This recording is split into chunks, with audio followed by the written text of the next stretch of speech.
responding to questions for over an hour. We now come to motion number 1 on the prevention and suppression of terrorism. I call the Minister to move. Here. Thank you very much indeed, Mr. Deputy Speaker. Now, I beg to move that the Terrorism Act 2000, Prescribed Organisation Amendment Order 2024, which was laid before this House on the 15th of January, be approved. I'm grateful to the House for its consideration of this draft order, which will finally see Hizb ut-Tahrir prescribed. Mr. Deputy Speaker, the events of the 7th of October will be permanently ingrained on our minds. What Hamas did that day was barbaric. It was evil. Who can erase the images that we saw? Of mothers crying over their blood-soaked beds, their children missing. Of teenagers gunned down at a festival of peace. Of women abducted, raped, slaughtered. Who among us could fail to be appalled by such depravity or still feel the pain of those whose loved ones are hostages?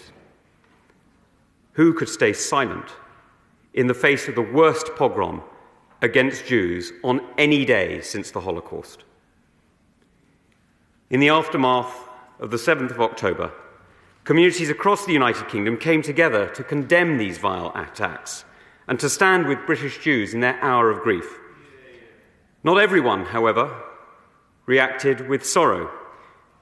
Instead of horror, Hizb ut-Tahrir responded to the murder of civilians with elation. Instead of condemnation, they lavished Hamas with praise. Mr. Speaker, I want to make something very clear. I am a champion of freedom of speech.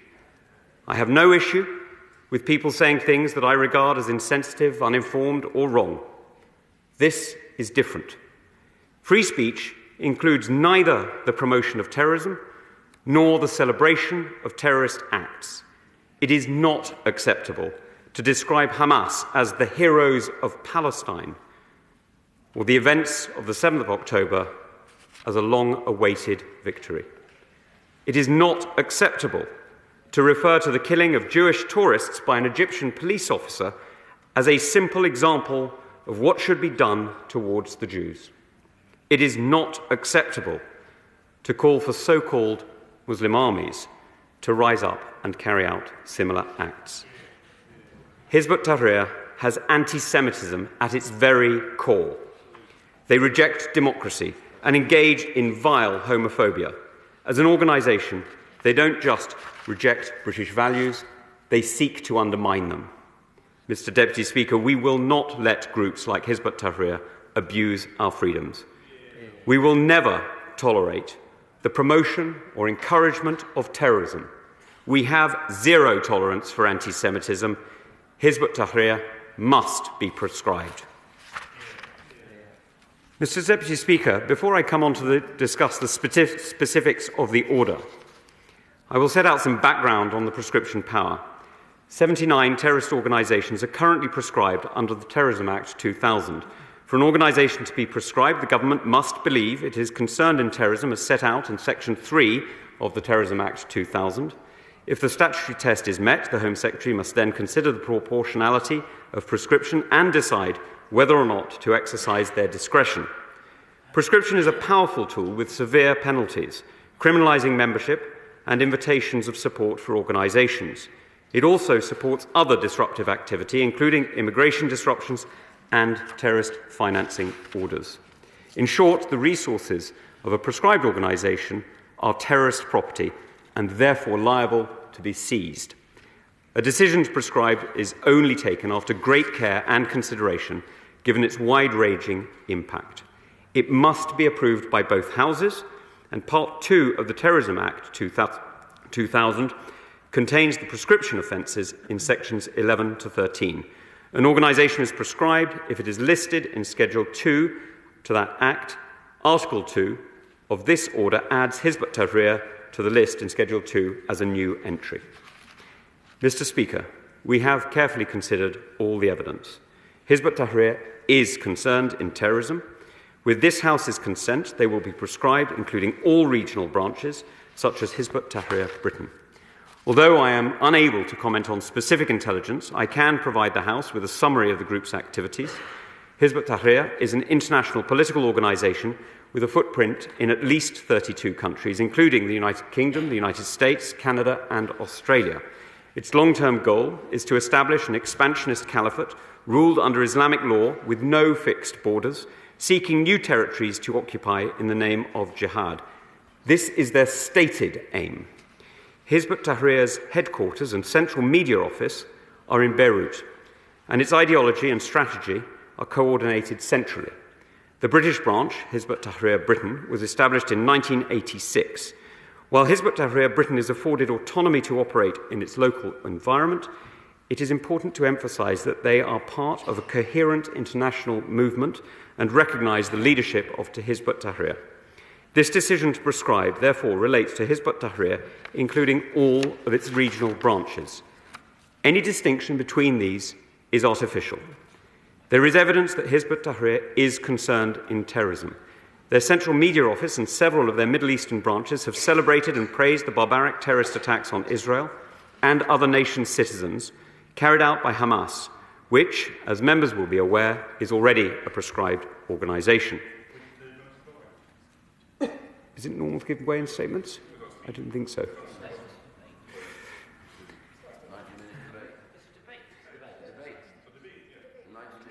It is a debate. Forgive me, I was under the misapprehension that it was a statement. I will give way. I'm grateful to the Minister for giving way. Is he aware that, in fact, Zainul Baran of the Hudson Institute has observed that the British chapter of Hizb ut-Tahrir is, and I quote his term, the nerve centre of the international movement, and that, as is so often the case when dealing with terror organisation, the responsibility, yes, to protect our own citizens, is in fact one that extends to citizens in other countries as well?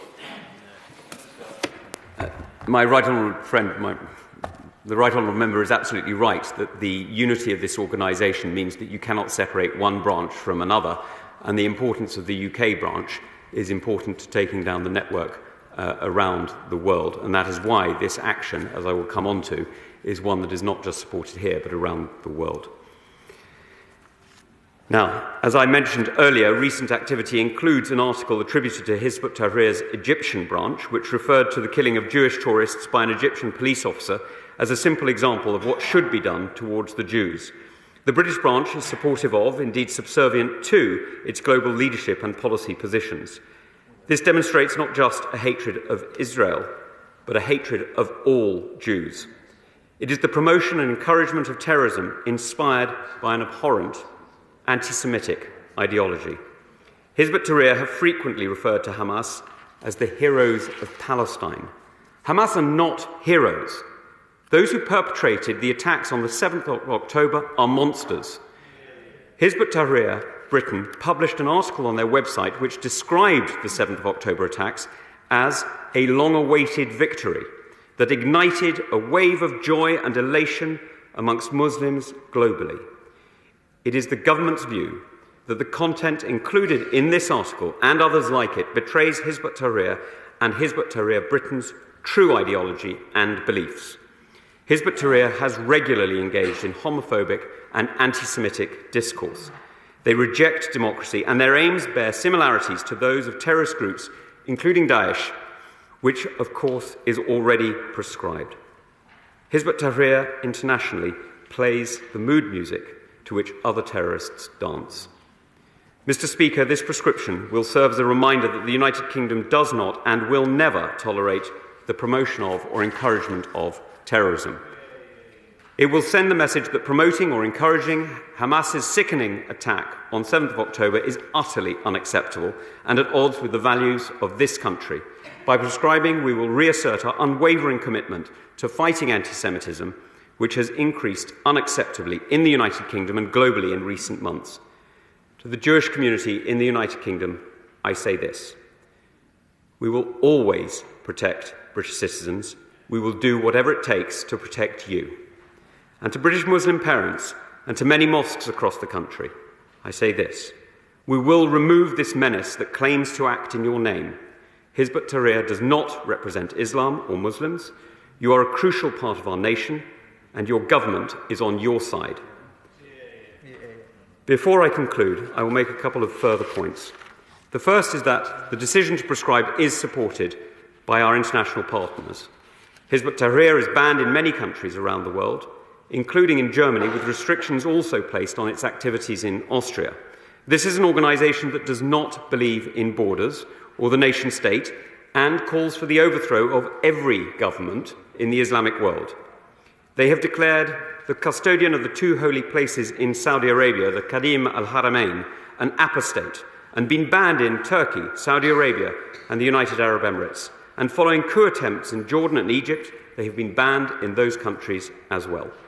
Their call for the caliphate is a colonial, imperialist ambition from another age and gives legitimacy to others, including ISIS and Al-Qaeda. When al-Nabhani split from the Muslim Brotherhood to found this organisation in 1953, it was to a great extent because he did not believe in their incrementalist policy of using democracy, but instead turned to violence and radicalising Muslim militaries to establish a single expansionist Islamist empire. This is an organisation calling for the conquest of India, of Greece, of Spain and of France, anywhere, in fact, where Muslim armies once trod, even if that was over 1,000 years ago. Let us not forget the impact of Hizb ut-Tahrir in the United Kingdom. One of its original leaders subsequently went on to set up Al-Muhajirun, a pernicious organisation, now also proscribed, with links to many of the perpetrators of Islamist-inspired attacks in recent years. We are taking this action to stop the pain and loss caused to countless families across our country who have lost loved ones to this cult. This prescription is important to protecting all communities across our country and to standing with our allies and partners in nations from Indonesia to Morocco. Prescription is a powerful tool. It will significantly hamper Hizb ut-Tahrir's operations in the United Kingdom and damage its activities and support for branches in other parts of the world. The United Kingdom must not be a hub for global terrorism. Not today, not tomorrow, not ever. It will now be a criminal offence for a person to belong to Hizb ut-Tahrir, to invite or express support for Hizb ut-Tahrir, to arrange a meeting in support of Hizb ut-Tahrir, to wear clothing or carry or display articles in public in such a way as to arouse reasonable suspicion that the individual is a member of or supporter of Hizb ut-Tahrir. The penalties for conviction of prescription offences can be a maximum of 14 years in prison or an unlimited fine. Mr. Deputy Speaker, the first duty of government is to keep our people safe, to guard the homes of our friends and fellow citizens, and to discourage any from going down the path of radicalisation that destroys lives.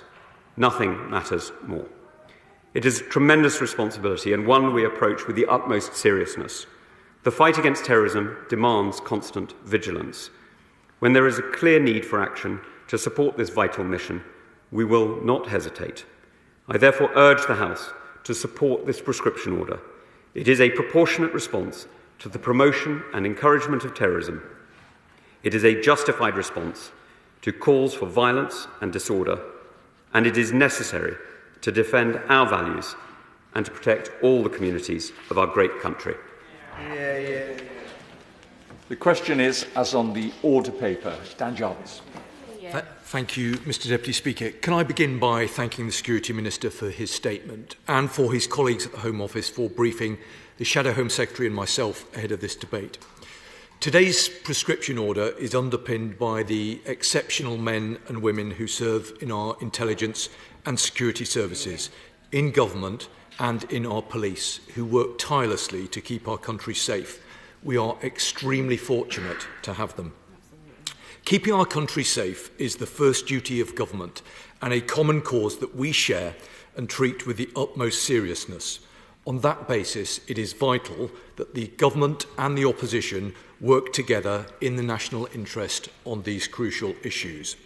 Now, as the Minister laid out, this order will amend Schedule 2 to the Terrorism Act of 2000 to add Hizb ut-Tahrir to the list of proscribed organisations. Doing so will make it a criminal offence to belong to Hizb ut-Tahrir, to engage in activities such as attending meetings, to promote support for the group, or to display their logo.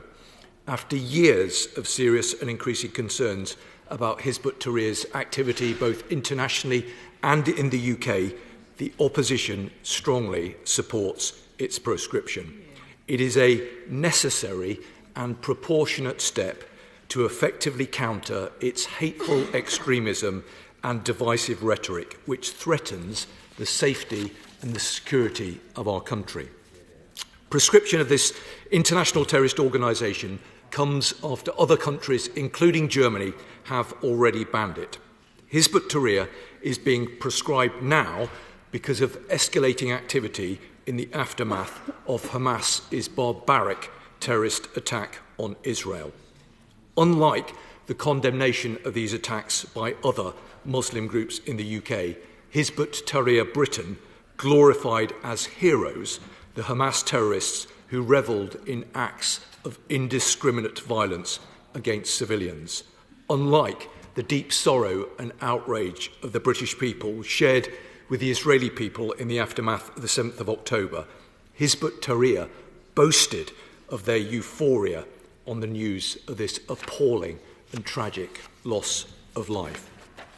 Mr. Deputy Speaker, there's no place on Britain's streets for vile anti-Semitism. There's no place on Britain's streets for those who incite violence and glorify terrorism.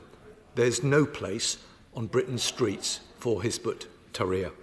This terrorist group peddles hate, glorifies violence, and is not only hostile to our values, but also hostile to the common tenets of humanity. Now, Mr. Deputy Speaker, there's nothing new about their divisive and poisonous rhetoric, which has been widely recorded for over 2 decades in the UK, long before the attacks of the 7th of October. Organisations such as the Community Security Trust, the Anti-Semitism Policy Trust and the Union of Jewish Students have long raised serious concerns about Hizb ut-Tahrir's anti-Semitism alongside its misogynistic and homophobic hate speech, which provide a channel for extremism. That is why previous Prime Ministers, Home Secretaries and Security Ministers have considered proscribing Hizb ut-Tahrir, but its activities were not recognised as sufficient under the definition of terrorism in Section 3 of the Terrorism Act of 2000 until now. Now, Mr. Deputy Speaker, given the amount of time that these matters have been debated and considered, I'd be very grateful if the Minister, when he responds, could say whether he thinks there are lessons to be learned regarding the length of time it has taken to prescribe. And can the Minister also say if he believes the current prescription process is agile enough to robustly counter threats to our national security, and whether he agrees that a bespoke prescription mechanism for state-sponsored organisations is now required, something that we on these benches have already called for. Countering threats to our national security requires joined-up cross-government working, but the counter-extremism strategy has not been updated since 2015, with important elements of policy around community cohesion now the responsibility of the Levelling Up Secretary. So, given the significance of these matters, I'd be very grateful if the Minister could tell the House when the Government will bring forward a new definition of hateful extremism, and can he confirm when his department will update the counter-extremism strategy, as my right honourable friend, the Shadow Home Secretary, has called for. Mr. Deputy Speaker, to conclude, prescribing Hizb ut-Tahrir is the right thing to do for our national security. For too long, the public have been exposed to their extremist ideology, their glorification of terrorist activity, and their core aim of overthrowing our democratic system of government to replace it with an Islamist theocracy. If left alone, extremism can and will spread insidiously and seep deep into our national conversation.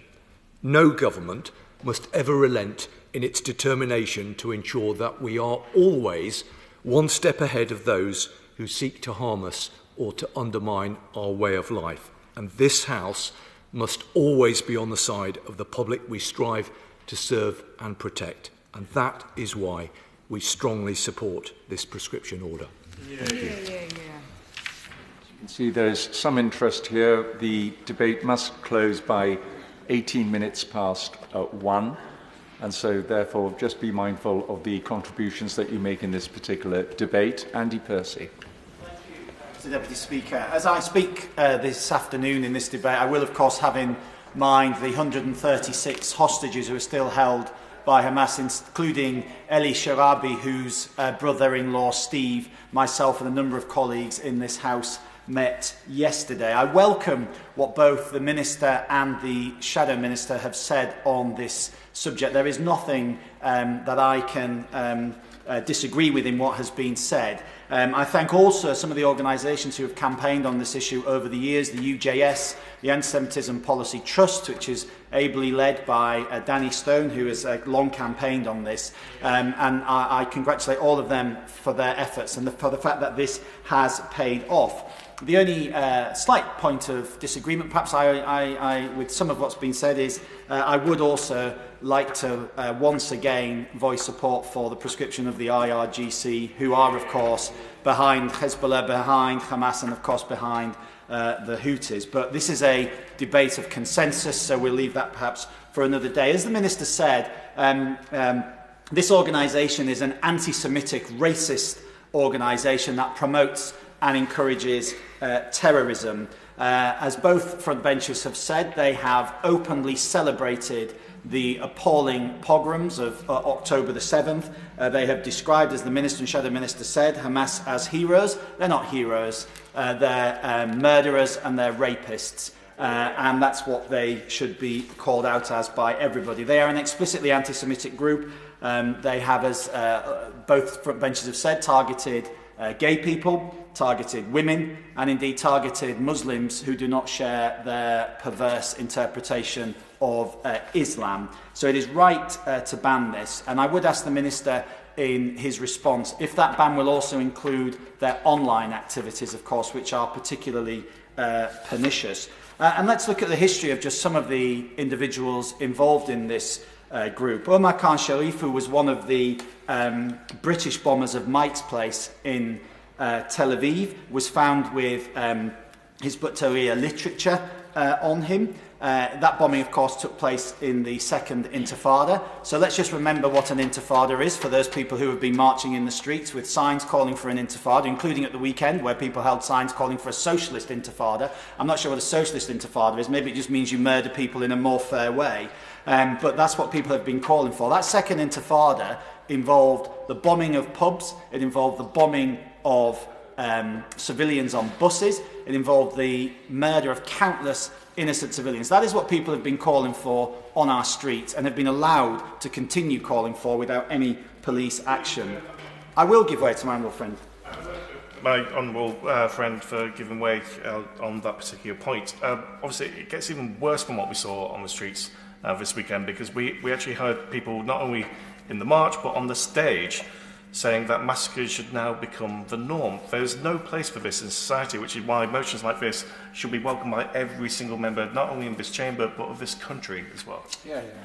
Couldn't disagree more. And, is that behaviour, and doubtless the majority of people who attend protests are peaceful, but it is that behaviour that is making Jewish people in this country frightened of wherever these protests take place. The Jewish community in my region has expressed its concerns to me about the small marches we've had in my area, and of course Jews in London are afraid and frightened to come into central London when these marches are taking place, precisely because of that behaviour, which we hope and I believe is by a minority. The leader of this organisation in Denmark was convicted of racial hatred for distributing a leaflet which said, "Kill them, kill the Jews wherever you find them." And of course the organisation tells their followers that they should not be close friends with people who are non-Muslims. In fact, they say, in one of their leaflets, "We maintain that the clash of civilisations is not only inevitable, but imperative." Well, that is a view that they, of course, share with neo-Nazis. So it is absolutely right to ban this organisation, and I agree with everything that the Minister and Shadow Minister have said. But what it will not do, however, of course, this ban, welcome though it is end the continued targeting of the Jewish community and Jewish people in this country, which has led to the 1,000+% increase in anti-Semitism. I was informed by police force in my area this weekend that pro-Palestinian pro-Palestinian activists intend to potentially come and protest our one of our Holocaust Memorial Day events. Protest peacefully, I'm sure they will, but that event is being targeted for no other reason than because Jews will be present. It is absolutely appalling, disgraceful behaviour. I would, in just the same way, it would be for somebody to protest a Muslim community event, protest Hamas or this organisation at a Muslim community event. Completely and utterly unacceptable. In fact, it's perverted. We had just this week a Jewish charity that supports disaffected young men and young boys in the north of London was targeted by activists screaming and shouting abuse outside. What does the Jewish charity targeting that works with young disaffected youth have to do with this conflict? But it was targeted for no other reason than because it involved Jews. And we've seen a continued denial of the events of October the 7th in online spaces and on the streets of this country. So whilst this will do a great deal to deal with this organisation, it will not prevent that continued targeting of Jews. And indeed, just in the last few days, because I dared in this place to say that people who don't contextualise the Israeli response to October the 7th with the events of October the 7th. In fact, I described it as giving people a free pass, giving the terrorists a free pass. Because of a smear somebody posted online about my comments, I have received the most appalling anti-Semitic communications, which have included phrases describing the hostages as them Zionist hostages. Somebody messaged me to say nobody cares about the Jews. Somebody messaged me to tell me that I was somebody who should be flogged because of my beliefs. I have been targeted with emails telling me that, quoting the comments that were put out on social media about me, so quoting directly, in response to those comments, telling me that these were false flag operations, the Israelis took the hostages don't exist, that it was the Israelis who killed people on October the 7th, and all these various conspiracy theories. That somebody put the comments on social media has enabled anti-Semitism of the most awful kind. And I'm afraid that is going to continue. And that's why we have to do so much more beyond. And I know both front benches and the government has done incredible things in calling all of this out and putting extra money into the CST and all the rest of it. But the continued targeting of Jews in this country is deeply, deeply disturbing. And I'm afraid, welcome though this is, it is not going to prevent that from continuing. We need tougher action, and as I said in the Westminster Hall debate, it has seemed on occasions as if the Metropolitan Police have been the PR arm of some of these protests, instead of doing what they should be doing, which is protecting people in this country. British Jews are, who's such a small community, we're 0.5% of this country. We should be protected from this sort of hate speech. So I thank the Minister and the Shadow Minister for what they have said today, welcome this move, and in response, I hope that the Minister will answer my question on whether or not this will deal with and apply to their online activities too. And thank you. Blackman. Thank you very much, Mr Deputy Speaker. Just to be clear, from the point of view of the SNP, we absolutely support the prescription of this organisation. We stand with Jews, we stand with Jewish communities against anti-Semitism. As a constituency MP, I would like to particularly thank the Union of Jewish Students' work in Aberdeen and the comments that they have brought to me about their experiences in the wake of what's happening. The member for Brigg and Goole was able to give us those incredibly explicit and horrific comments that he has received. And I feel for all of those who are receiving those comments, whether they're in the public light or not, receiving those comments is awful, and everything that we can do to work together as a House to ensure that we are opposing anti-Semitism wherever it occurs within our communities, we are happy to commit to working together with everyone around the House to stamp out anti-Semitism wherever we can. In terms specifically of his book, Hizb ut-Tahrir, we recognise the horrifying and the dangerous nature of the comments and the attitudes that have been held by this organisation and the reasons that the Minister laid out for the prescription. I mean, in a time of unprecedented violence on so many fronts, we call for and support those who call for unity in the face of those forces of hatred which try and divide us. Can the Minister give us an assurance that he and the government will be taking further action after proscription? He touched on this a little bit, but you know, that will be the further action that will be intended to remove all of the ability of Hizb ut-Tahrir to operate in the UK and together with international partners around the world where we can do so within the powers that we have. And will he provide the House with an update on the action that they are taking and its impact? Afterwards and necessary, I understand the need for some of this action to be taken without giving anybody a heads up, but we would like to see the outcome of this. We would like to see that it has had an effect so that we can support future action and be clear that it will achieve what the government intends it to achieve.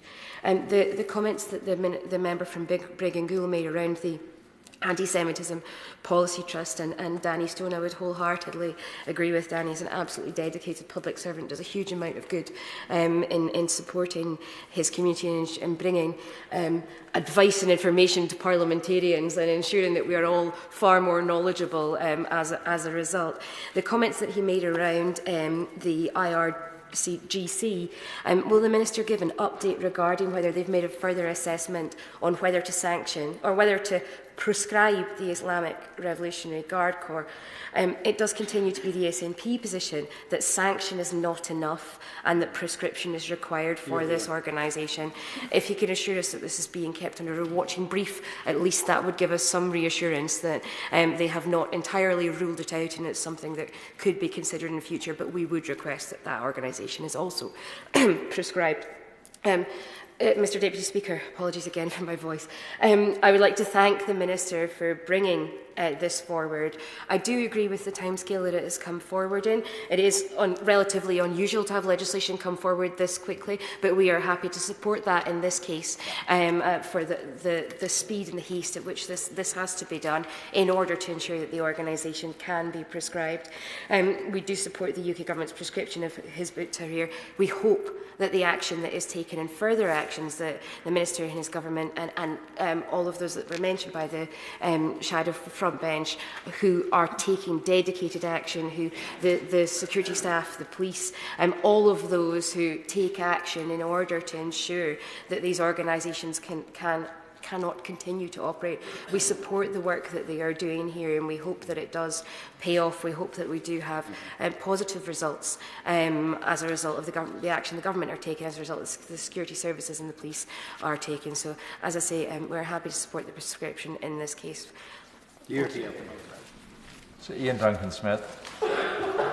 Mr Deputy Speaker, I rise really to support the government on this particular matter. The prescription of Hizb ut-Tahrir, I think, is overdue, but it's always good when it happens. And I also continue to welcome my right honourable friend to his position.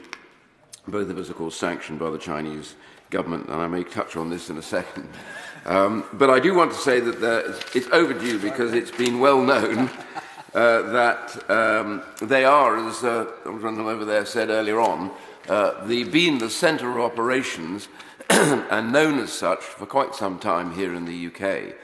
And one of those, I'm sure, probably shared by the House, that always does have concerns at how long it takes us in the UK to openly sometimes recognise that there are forces at work within this United Kingdom using our freedoms and our judicial system to protect them whilst they promote the most ghastly behaviour and attitudes. After all, this is an organisation which, honourable friend has already made very clear, and my friend at the front bench has said, is an anti-Semitic organisation. It is at the core of its whole being. It's not a case that it's an organisation that is sort of passingly anti-Semitic. It is anti-Semitic as its core belief.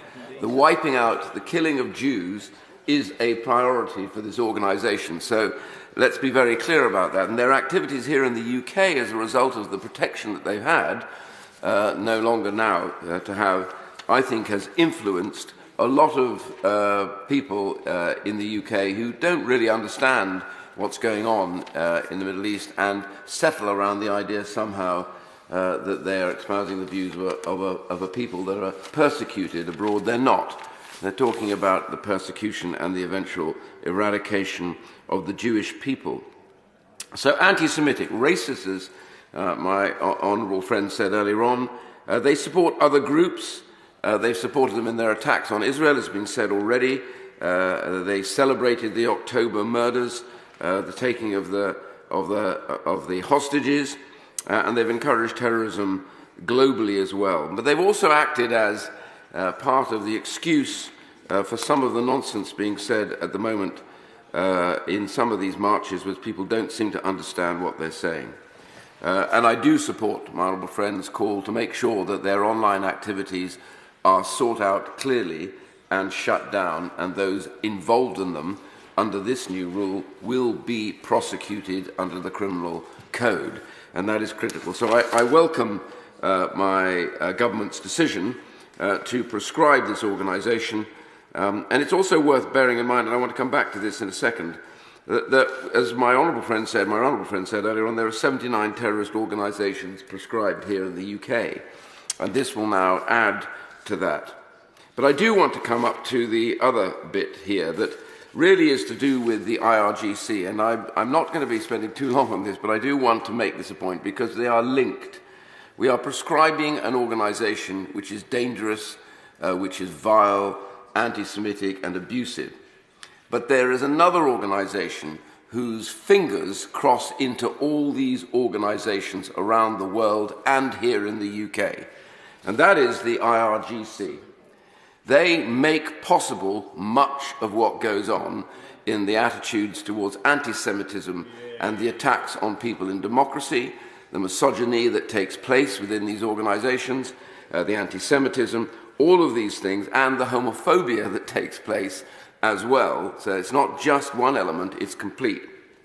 We know now that since the attacks in October, that Iran has accelerated its executions of those who have protested against the existing regime. There's an astonishing number of executions now taking place under cover of what is going on in Gaza. It is quite appalling. And we know that the IRGC is behind Hezbollah. It directs, it arms, and it makes sure that they act as its arm in Lebanon and beyond. And they are attacking Israel, of course, right now to keep them tied up in northern Israel for tactical reasons. The second part of it is we are engaged now in the Red Sea trying to protect our shipping. But who is supplying the Houthi rebels, the terrorists, with arms and direction? It is Iran. They have upped their supply of rockets to the Houthi right now, and they're involved in that. And so when the Foreign Secretary, as he did quite recently, I think, say to them that they have some responsibility for this, Iran's response to that is mind your own business and leave that alone. And they are still supplying them with these weapons that are likely, if we don't really get the act right, they could shut down the Red Sea for all trade. Now, as I was approached by somebody who'd been a protester, I said, you are aware that what's going on here? And they said, well, what does it matter? You know, these people in Israel are persecuting the Palestinians in Gaza, so, you know, they're right to do this. I said, so you don't mind massive inflation hikes, huge extra costs. You don't mind the fact that people cannot travel down that shorter route and all the other considerations. And they just looked at me blankly because they really hadn't understood what we're talking about. So right now they are involved directly in what is going on in the Red Sea to try and shut down the free world's business arrangements and, of course, the cost of goods. But the other part of it really is that they also quite clearly were involved in the attacks that took place in October on peaceful Israeli citizens and others, and the murder and the hostage-taking. And if you think about it, why? What did they benefit from this? They knew that Israel would have to respond. That was exactly what their whole plan was. That if you create enough of a vile attack, if you murder enough Jews, if you make sure that you invade territory in Israel, Israel was always bound to attack. And I'm not going to spend time debating exactly how or how far they should have gone or all of that. I think that's a separate issue. My personal view is very clear than you. Why? Because they are linked to Russia. This takes the attention off Russia, what is going on. It divides America's ability to supply arms and weaponry. It then creates a major debate going on in the United States at the moment about supplies to the Ukrainians to defend themselves, and it also takes the attention for China away from Taiwan. They're part of this axis of authoritarianism, which is China, North Korea, Russia, Iran, and now Syria, and others being persuaded of that in the Middle East. They are very dangerous, and the IRGC are the arm of the Iranian government. And not only are they there, it's all behind all those attacks, they continue to persecute Christians at a degree that we cannot simply understand. Executions, incarcerations, and abuse taking place, as we heard yesterday in a report here in the House of Commons. So I asked my government, what do they plan to do about them?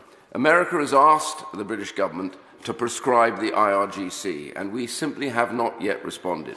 And I asked a nameless individual who was involved in this, but to do with the government, why they haven't done this, and he said it keeps a back channel for us through to get America into Iran. And I said, what, we now have to act as a back channel for the Americans? Don't we think the American government's quite capable of finding ways to engage Iran if they had to? And then they said, well, of course, we would lose our ability to influence Iran. And I asked them, what influence exactly in the last 5 years have we had over Iran? And they said, the release of hostages. And I said, no, you didn't. You paid for those big time, and they were hostage-taking for that. We have no influence over Iran. They are dangerous, and the IRGC is their arm of that threat around the world.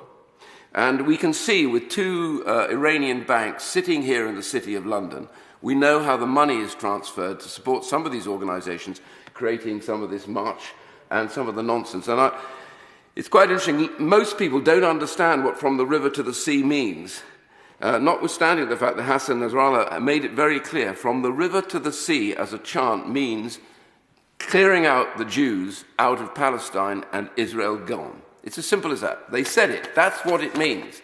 And yet people chant it, and the Metropolitan Police still doesn't seem to understand that this is an aggressive chant, an anti-Semitic chant. I have a Jewish sister-in-law who has told me the other day she has never felt more under threat, less safe in this country in the whole of her life.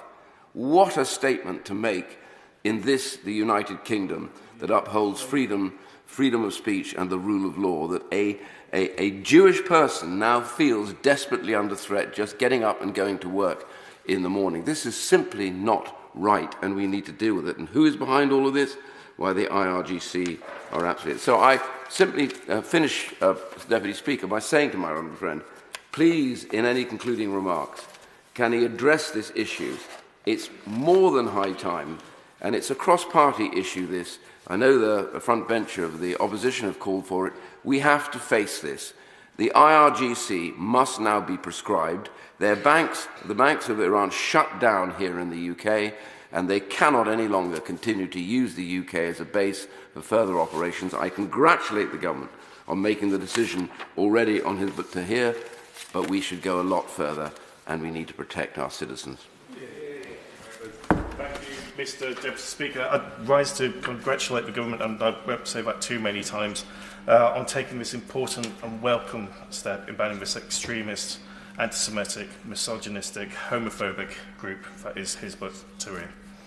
But I'd also like to echo the comments of my honourable friend in regards to hostages still currently taken in Gaza, with there being 136 of them. I think there's one message we can all get behind, and that is to bring them home now. Mr. Deputy Speaker, this group poses a threat not only to democratic institutions, but to people, including the vast majority of the Muslim community here at home. Hizb or Hut, as I will refer to them from now on, has blighted our shores and specifically our university campuses for years. It's run meetings and distributed leaflets, one, for example, which described Jews as cowards and called on Muslims to purify yourselves against the deceptions of the Jews And in relation to the Israeli-Palestine conflict, they called for the elimination of a monstrous Jewish entity, restoring all of Palestine to the lands of Islam. If this is not an organisation preaching hatred, I don't know what is, Mr. Deputy Speaker. Anti-racism campaigners, including the Union of Jewish Students, have been particularly alive to this threat, and its officers have run campaigns over many years, including successfully to have a group outlawed by the National Union of Students as early as 1994. Despite this, UK Hut activists have sought to circumvent these efforts, and reports emerged that between 2022 and 2023, keynote speakers from Hut spoke to 10 separate campuses over 18 months, including at Bradford, Birmingham, and the London School of Economics. The speakers have included Luqman Hakim, a prominent figure on the Hut website, who spoke 5 times at Birmingham University, despite having posted videos online in which he said Muslims must fight Jews to the death, and voicing support for the attack of Sir Salman Rushdie. Hut has a long history of using front groups on campus. For example, radicals from the group have sought to pass themselves off as the One Nation Society, the Democracy Society, the Islamic Front, the Muslim Media Forum, the Muslim Current Affairs Society, the New World Society, and the 1924 Society. So I'd like to ask the Minister if those organisations too would be looked at under this change in the legislation to make sure that they can try to find no further loopholes to preach their hatred on university campuses. Groups like these, Mr. Deputy Speaker, were observed at universities across the country, including Nottingham, Queen Mary, and locally to me in Manchester as well. Concerns have been raised about how the group might have continued to undermine our legal and official systems using these front groups. The Anti-Semitism Policy Trust Danny Stone, who's been mentioned several times in this debate so far, and rightfully so, highlighted to the Public Bill Committee on the Higher Education Freedom of Speech Bill the danger of Hut in its many guises, misusing the new free speech protections in order to solicit compensation. It's therefore extremely welcome news that this potential loophole is now firmly closed. But I'd just like to ask the Home Secretary, so the Minister, to confirm that front groups, aliases and other masks will not be enough to prevent its members being identified and prosecuted. This move will not only be welcomed by me, but numerous others have called for Hut to be prescribed, individuals like Sir Anthony Gless and groups like VCST, Hope Not Hate, and so on. So whilst I welcome this move today, similar to as has been said just previously, I think we do need to go further, Mr. Deputy Speaker, in prescribing the one group that is not only funding, but it's also destabilising entire regions, and that is the IRGC. And that is more poignant now than ever, considering the last 100 days or so. In this case, both groups are anti-Semitic. They're blatantly repeating these tropes time and time again, and I've mentioned it in this place, on the streets, in Westminster Hall and online, and will continue to do so, because we do need to highlight what an evil organisation the IRGC is. Both perpetuate homophobia, suggesting both Labour and Conservatives should not be trusted because of our work to protect LGBT communities. Again, this is not welcome in a modern, tolerant society. But the group rails against what they define as a secular, democratic, liberal system in favour of global caliphate. These are freedoms and rights that we've worked hard to earn, and we will protect them with every ounce of our being, because that is the right thing to do.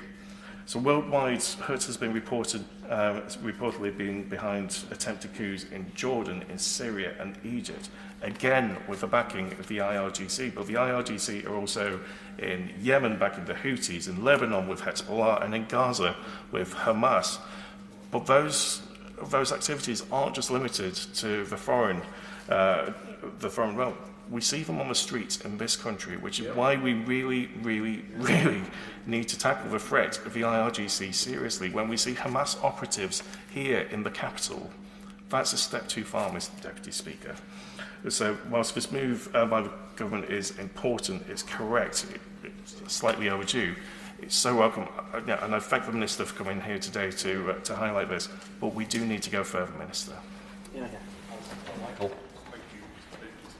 I rise to place on record my support and the support of my party for this measure being taken today.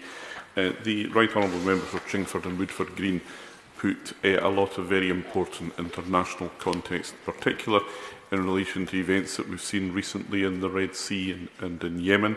and I'll spare the House a repetition of what he said, simply to place on record I very much endorse his analysis of what's going on there, not least because it does bring into sharp relief the role of the IRGC. So as others have said in this debate, it seems now as if the focus of our attention must turn in the direction of the IRGC, and if it's any consolation to the Minister, I think from the emerging debate we've had today, there would be an easily constructed consensus around the prescription of the IRGC. The prescription of Hizb ut-Tahrir is not a new debate. It has been going on for some considerable time.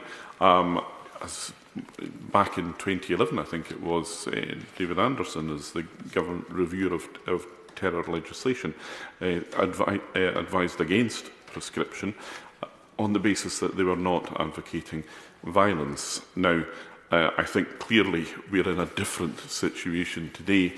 But I mention this because I feel slightly conflicted in relation to the speed with which we've moved. I think we should be slow to ban any organisation. It's not something that we should be doing lightly as a society. But once the evidence is there, and it clearly has been for some time now, and it is there in relation to the IRGC, then I think as the honourable gentleman, or the right honourable gentleman from the opposition front bench brought into play, does raise questions about whether or not the processes that we have for making these decisions are adequate. I think it's obviously very important that we take this step as part of our domestic legislation at the moment, because not to do so would be sending the worst possible signal to those in the Jewish communities who have felt so embattled since the events of the 7th of October. So I hope that they will take some comfort from the fact that action of this sort is being taken against those who have preached and done more than preach anti-Semitism. It does, though, also remind us that there are a wider context of legislation here.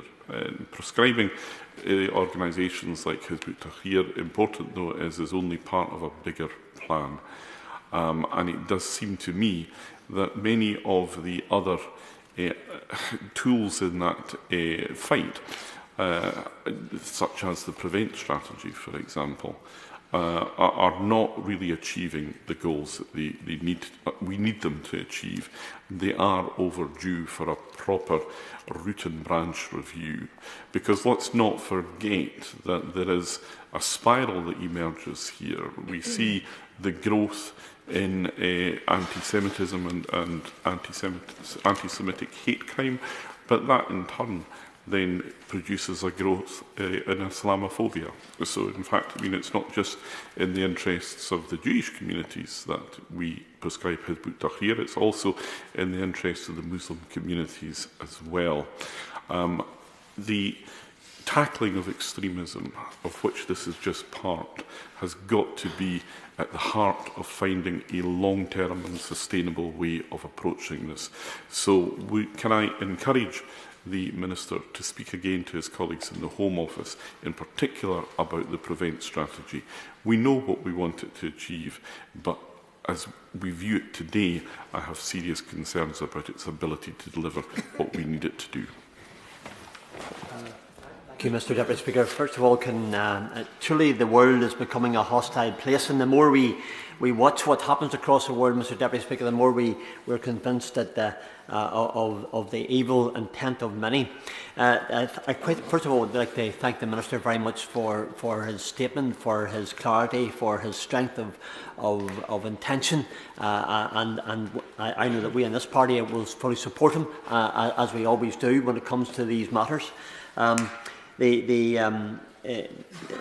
Quite clearly, the reasons for it are outlined by others, and we understand why the Hamas murders of 1,200 Israelis, innocent Israelis, the taking of the hostages, the continuing war of aggression and annihilation from their point of view towards the Israelis. It's really important that we do something in relation to that. In the UK, we want to play our part, and the Minister has outlined that, play our part in how we take on the terrorist activities and intentions of those who march the streets and who think they have a status above the law of the land. Today, quite clearly, they don't. And with that, we welcome that very much. Secondly, the Right Honourable Member for Woodford Green always speaks with much wisdom in this chamber and brings forward the issues which we all endorse in their entirety. The prescription of the IRGC is absolutely critical for this. They fund, they give weapons, they give funding, they give training to many terrorist organisations across the world. And if we do want to take it a stage further, which I think the others have referred to, I think we really need to be on top of this one and doing that with a zest as well. I am ever mindful as well that 79 organisations have been prescribed already. I mind and think often, obviously as a Northern Ireland MP, we're aware of the issues, and I know the Minister, the Right Honourable and gallant gentleman, is also very aware of that from his own personal point of view as when he was in the army, but also today as a Minister. The real IRA and the new IRA have been most active, and the level of severity in Northern Ireland is at a height that we haven't seen for some time. I know the Minister understands that. We've had a number of demonstrations across Northern Ireland. They're ever mindful that international terrorism is something that those who want to murder and destabilise and kill and maim and destroy come together wherever they may be from. And I know I asked this the last time. I'm very conscious that sometimes, Minister, it's not appropriate to answer some of the things in this chamber, and I understand that. But I would like just to put on record, Mr. Deputy Speaker, my concerns about the level and the connections of IRA republicanism and international terrorism, and those demonstrations that have taken place across Northern Ireland where things were said and done that should never have been done. I'm conscious that in this great United Kingdom of Great Britain and Northern Ireland, where I am a great believer in its unity and better together. Also, the commitment from the police forces.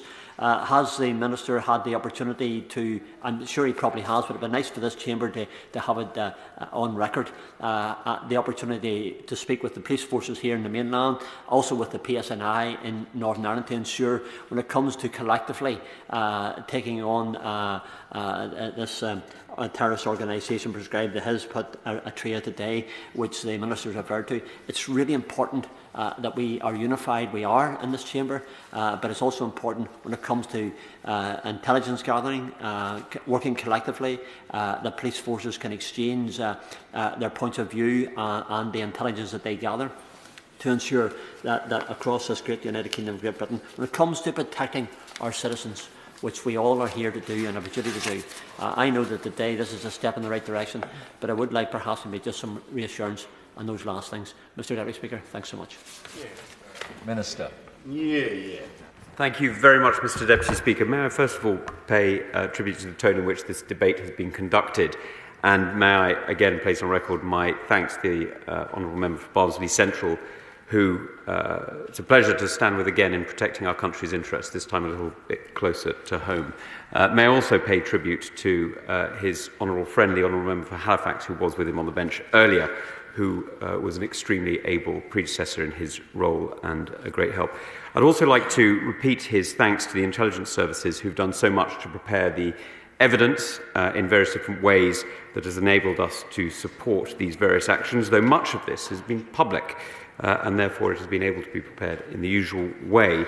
And may I also thank him for the comments he made on the way in which this work has been done. It is, as he recognises, a little quicker than we would normally go, but I'm grateful that the SNP and the Labour Party recognise that there is an urgency to this matter and have supported it.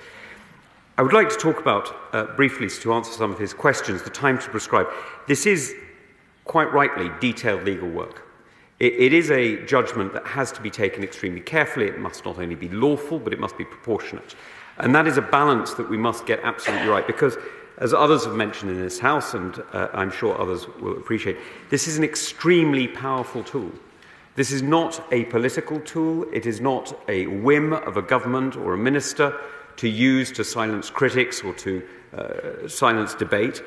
This is a tool that should be only used to protect the British people from terrorism. That is the purpose of this tool. And we need to make absolutely clear that we are using it appropriately and only when necessary. We all, I hope, in this House support freedom of views, freedom of expression. We have all heard things that we may not like, but we would absolutely defend the right of people to say. And we must make sure that we're extremely careful about that. Now, he raised the question as well about the definition of extremism. This is something that, as he knows, we are working on, and I'd just like to pay huge tribute to those who are working on it, but also to the government's counter-extremism advisor, Robin Simcox, who's been an extremely important voice in much of this debate. So thank you very much to the opposition front bench for their support. May I turn to the Honourable Member for Brigg and Goole, who has been a good friend of mine, but most importantly a good friend of his community for a very long time, and a tireless campaigner in the campaign against anti-Semitism. He quite rightly identifies what we're seeing today in the mould of the fascist movements of the 1930s. If you read some of the words that we're seeing on Hizb ut-Tahrir's works, you could easily be mistaken that they had come from the voice of some of the fascist leaders of the 1920s. They bear a stark resemblance. And he's absolutely right that the online activities must be banned, and he'll be pleased to hear that they are. All activities by this group are. He's also absolutely right to say that Jews should not be afraid to be in London at any time, and certainly not on a Saturday or a Sunday when many people want to go out shopping or just to be with friends and family. And these protests, sadly, have been not only vile demonstrations of some of the worst parts of our community, but they have also, sadly, been radicalising moments in themselves. And I know the police are absolutely aware of that. I have spoken to the police about that, the Home Secretary has, and others have. I'll give way. Wakeford, I thank the Honourable and Right Honourable and gallant member for giving way. Obviously, the Minister did join me in the March Against Anti-Semitism several weeks ago, where there were tens of thousands of people saying no to Jew hatred. Can I just use this moment to actually say there is a similar march in Manchester for this weekend, so if any member does want to join, they are more than welcome to say no to anti-Semitism. I'm sorry to say he'll see me again on Sunday, as I will be there with him. But I will allow. Can I suggest that his department look into the possibility of confining marches to a static location? The fact is that all people are being inhibited from attending central London at weekends now, and it's having a significant impact on commerce and shopping and the West End. And I wouldn't want to see demonstrations being inhibited by having costs imposed upon them, but it seems to me a perfectly reasonable compromise after so many marches that we should have static locations.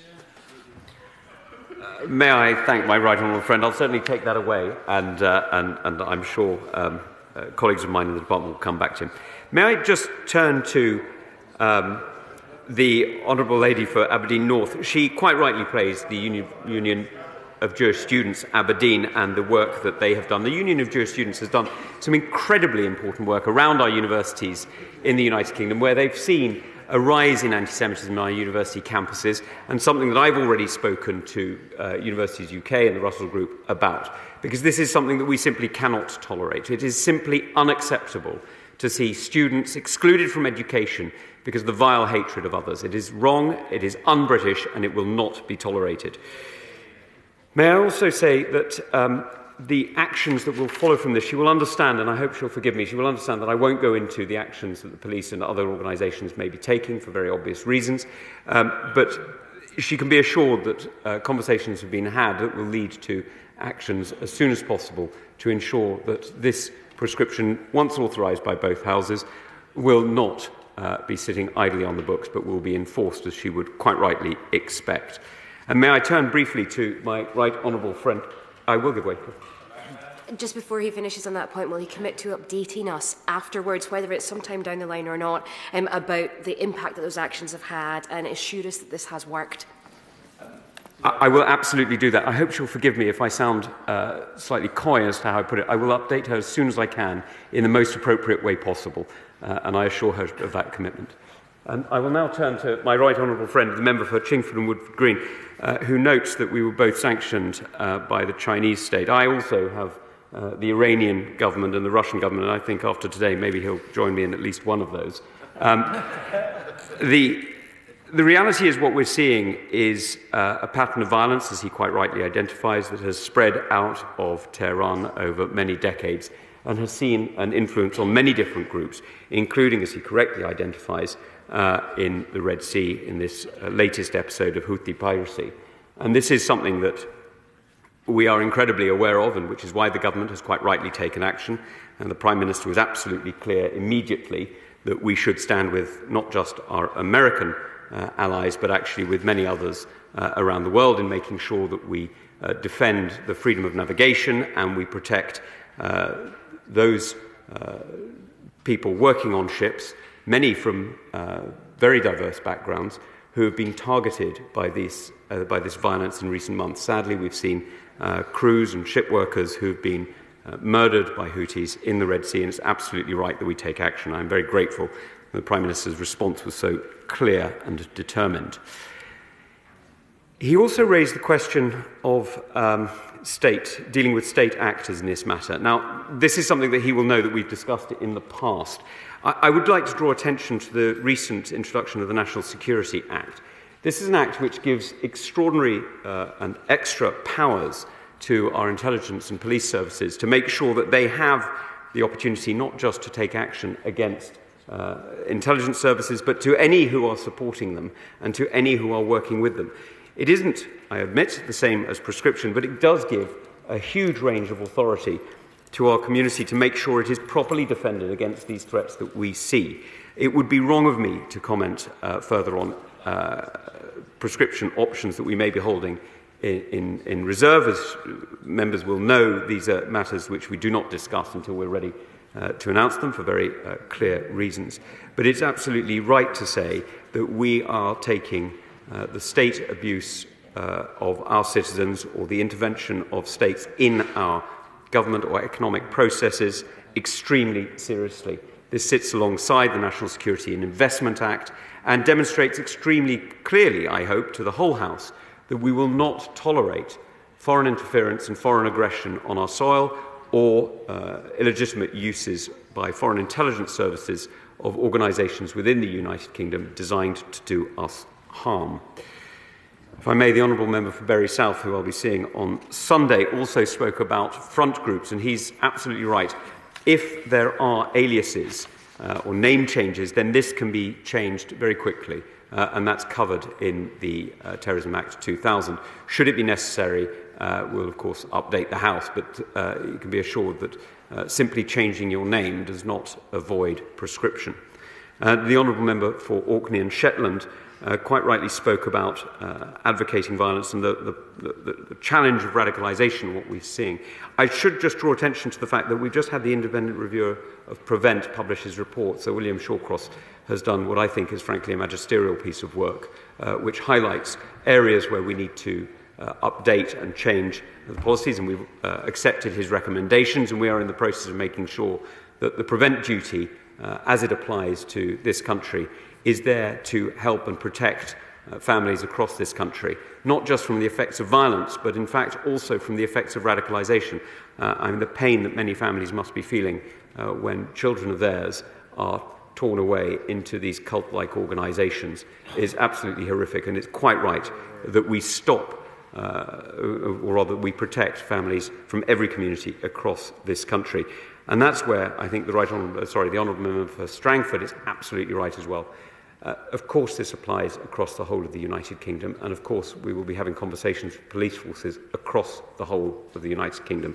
I regularly have communications with the PSNI, who are a very important part of our national police presence and a very effective police force at that. And so I'm extremely grateful for his comments and his support. This is about protecting the whole of the United Kingdom against terror. Sadly, his part of the United Kingdom is a part that has experienced far too much of it, though I do remember very clearly as a child here in England, in London even, the effects of Northern Irish terror being felt on the underground and in the buses, where sadly too many people were also killed and maimed. So on that, I thank the House for this, and I hope that this will go through as intended to ensure that this country is better protected. The question is, as on the order paper, as many of that opinion say aye. Aye. No. I think the ayes have it. The ayes have it. Thank you very much. We'll now